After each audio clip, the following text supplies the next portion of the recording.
ರಾಜ್ಯದಲ್ಲಿ ಆರಂಭವಾಗಲಿರುವ ಜಾತಿ ಜನಗಣತಿ ವಿಚಾರಕ್ಕೆ ಸಂಬಂಧಪಟ್ಟಂತೆ ನಿನ್ನೆ ಲಿಂಗಾಯತ ಸಮುದಾಯದವರೆಲ್ಲ ಒಗ್ಗಟ್ಟು ಪ್ರದರ್ಶನ ಮಾಡಿದ್ರು.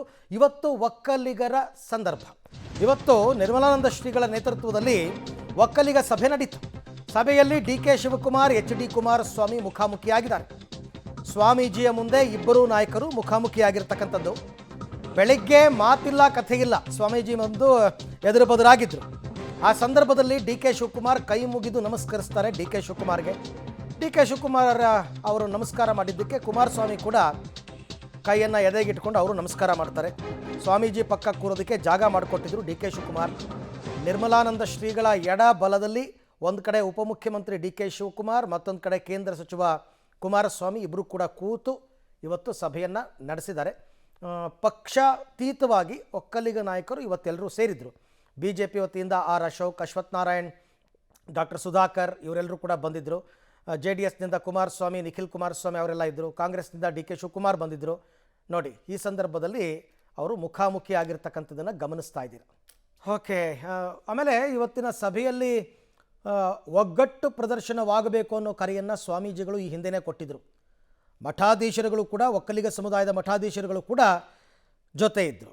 ಈ ಬಗ್ಗೆ ಮತ್ತಷ್ಟು ಮಾಹಿತಿ ನನ್ನ ಕೊಲೀಗ ರವೀಶ್ ಅವರಿಂದ ಪಡ್ಕೊಳ್ಳೋಣ. ರವೀಶ್, ರಾಜಕೀಯವಾಗಿ ನಾವು ಬೇರೆ ಬೇರೆಯಾದರೂ ಕೂಡ ಸಮುದಾಯದ ವಿಚಾರ ಬಂದಾಗ ಒಗ್ಗಟ್ಟಾಗಿದ್ದೇವೆ ಅನ್ನೋ ಸಂದೇಶ ಇವತ್ತಿನ ಸಭೆಯಿಂದ ಗೊತ್ತಾಯ್ತಾ?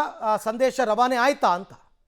ಖಂಡಿತವಾಗಿ ಕೂಡ ಸಮಾಜ ಮತ್ತೆ ಸಮುದಾಯದ ವಿಚಾರ ಬಂದಾಗ ನಾವೆಲ್ಲರೂ ಕೂಡ ಒಂದೇ ಅನ್ನೋದನ್ನ ಒಕ್ಕಲಿಗ ಸಮುದಾಯದ ನಾಯಕರು ಇವತ್ತು ಒಂದ್ ರೀತಿಯಲ್ಲಿ ಮೆಸೇಜ್ ಅನ್ನ ಪಾಸ್ ಮಾಡಿದ್ದಾರೆ.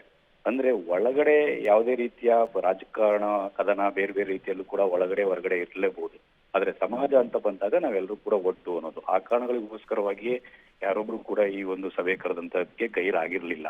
ಹಾಗಾಗಿ ಎಲ್ಲರೂ ಕೂಡ ಪ್ರಮುಖರು ಎಲ್ಲರೂ ಭಾಗವಹಿಸಿದ್ರು. ಎಲ್ಲಾ ಪಕ್ಷದವರು ಕೂಡ ಪಕ್ಷಾತೀತವಾಗಿ ತಮ್ಮ ಅಭಿಪ್ರಾಯಗಳನ್ನ ಮಂಡಿಸಿದ್ದಾರೆ. ಹಾಗೆ ಇಂತಹ ಸಂದರ್ಭದಲ್ಲಿ ಎಚ್.ಡಿ.ಕೆ. ಮತ್ತೆ ಡಿ.ಕೆ. ಶಿವಕುಮಾರ್ ಅವರು ಇದರಿಂದ ಏನಾದ್ರು ಒಂದಾಗ್ಬಿಡ್ತಾರ? ಖಂಡಿತವಾಗಿ ಕೂಡ ಇಲ್ಲ. ರಾಜಕೀಯವಾಗಿ ಅವರ ವಿರೋಧಾಭಾಸಗಳು ಏನೆಲ್ಲ ಇರುತ್ತೆ ಅದನ್ನ ಮುಂದುವರಿಸ್ತಾರೆ. ಆ ರೀತಿಯ ವೈಯಕ್ತಿಕ ವೈರತ್ವ ಏನಿದೆ ಅದು ಕೂಡ ಮುಂದುವರಿಯುತ್ತೆ. ಆದ್ರೆ ಸಮಾಜದ ವಿಚಾರದಲ್ಲಿ ನಾವು ಒಂದು ಅನ್ನೋದನ್ನ ಸ್ವಾಮೀಜಿ ಮುಂದೆ ಸಾರಿದ್ದಾರೆ. ಮೊದಲು ಡಿ.ಕೆ.ಶಿ ಅವರು ಒಂದ್ ರೀತಿಯಲ್ಲಿ ಆಗಮಿಸಿರ್ತಾರೆ. ಡಿ.ಕೆ.ಶಿ ಅವರು ಸ್ವಾಮೀಜಿ ಪಕ್ಕ ಕೂತಂತ ಸಂದರ್ಭದಲ್ಲಿ ತದನಂತರ ಒಂದು ಎಚ್.ಡಿ.ಕೆ. ಆಗಮಿಸುತ್ತಾರೆ. ಈ ಸಂದರ್ಭದಲ್ಲಿ ಪರಸ್ಪರ ಒಂದ್ ರೀತಿಯಲ್ಲಿ ನಮಸ್ಕಾರವಾಗಿ ವಿನಿಮಯ ಮಾಡ್ಕೊಂಡಿದ್ದಾರೆ. ಅದಾದ ಬಳಿಕ ಸ್ವಾಮೀಜಿ ಅವರ ನಡುವೆ ಮಾತುಕತೆ ನಡೆದಂತ ಸಂದರ್ಭದಲ್ಲಿ ಕೂಡ ಇಬ್ರು ಕೂಡ ಮಾತುಕತೆಯಲ್ಲಿ ಭಾಗವಹಿಸಿದ್ದಾರೆ.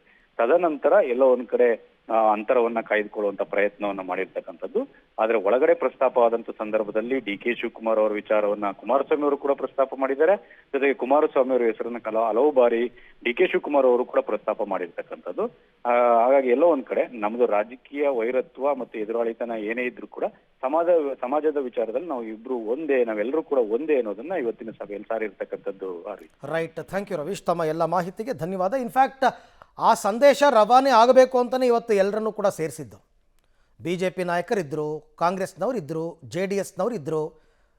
ರಾಜಕೀಯ ವಿಚಾರಗಳು ಬೇರೆ, ಹೊರಗಡೆ ಸಮುದಾಯದ ವಿಚಾರ ಬಂದಾಗ ನಾವೆಲ್ಲರೂ ಒಗ್ಗಟ್ಟಾಗಿದ್ದೇವೆ ಅಂತ ತೋರಿಸುವಂತಹ ಮೆಸೇಜ್ ನಿನ್ನೆ ಲಿಂಗಾಯತ ಸಮುದಾಯದವರು ಕೂಡ ಅದೇ ರೀತಿಯಾಗಿತ್ತು. ಇವತ್ತು ಒಕ್ಕಲಿಗ ಸಮುದಾಯದವರ ಸಭೆಯಲ್ಲೂ ಕೂಡ ಹಾಗೆ ಆಯಿತು. ಒಟ್ಟಾರೆ ಈ ಸಭೆಯಲ್ಲಿ ನಾಯಕರ ಒಗ್ಗಟ್ಟು ಪ್ರದರ್ಶನವಾಗಿದೆ.